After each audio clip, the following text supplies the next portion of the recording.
বাড়িতে বাস্তু পুজো দিয়ে চলে গিয়েছিলাম কাকির শাশুড়ির সাথে পুজো করতে, কেননা আমি কাকির শাশুড়ির সাথেই পুজো করি। আমার শাশুড়ি মা বলতেন বাড়ির গুরুজনরা মানে বড়রা করলেই তুমি পাবে। তা কাকির শাশুড়ির সাথে এবছর না কয়েক বছর ধরেই একসাথে পুজো করছি। তা ব্রাহ্মণ আসতে একটু দেরি করেছে, এদিক দিয়ে আমিও কিন্তু কাকির শাশুড়ির হাতে হাতে কাজ করে দিলাম। তার ছেলে বউ আমি সবাই মিলে হাতে হাতে কাজ করে দিলাম। তারপরে পুরোহিত মশাই প্রসাদ মানে পায়েসের মধ্যে চিনি দিয়ে তারপরে পুজো করতে বসে গেলেন। আমিও বসে পড়েছি ঠাকুরমশাইয়ের সাথে। আমি কাকির শাশুড়ি আর আমার জা মানে তিনজনে পুজো করছিলাম একসাথে। পুজো করতে সত্যিই খুব ভালো লাগে। এদের মতো গুরুজন কাকিমা মা আছে দেখে তাদের থেকে আমরা নিয়মগুলো শিখেছি। শাশুড়ি মা শিখিয়ে গেছেন। তা খুব ভালো লেগেছে সবাই মিলে একসাথে পুজো করতে। তারপরে আমি বললাম ক্যামেরাটা একটু ধরে দে, একটা আমি ভিডিও করে ফেলি।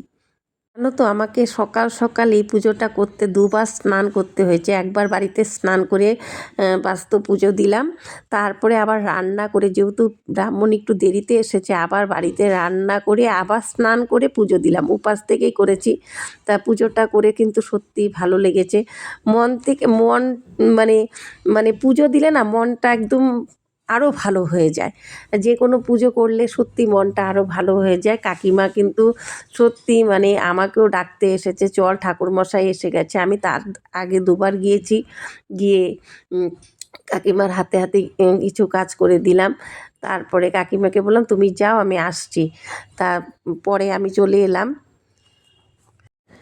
ঠাকুরমশাই পুজো করছে আর আমরা দাঁড়িয়ে পুজো দেখছি, কেননা সত্যি কথা বাড়িরও ওইদিকে মানে কোনো কাজ ছিল না।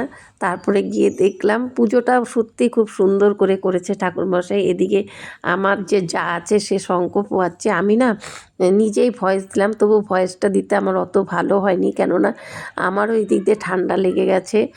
গলার আওয়াজ শুনলেই তোমরা বুঝতে পারবে। তোমাদের মধ্যে কার কার এই বাস্তু পূজা আছে? আমাদের তো আছে, তাই কাকি শাশুড়ির সাথেই করে নিলাম। আমি অনেকেরই ভিডিও দেখেছি যে তারা পুজো করেছে, দু একটা পেয়েছি। তারপরে তো সারাদিন আছেই, দেখবো সবার ভিডিওগুলো।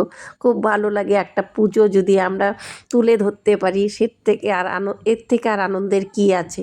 যাই হোক, খুব ভালো লাগলো তোমাদের সাথে কথা মানে ভিডিওটা শেয়ার করতে পারলাম। ভাবিনি যে ভিডিও শেয়ার করতে পারবো।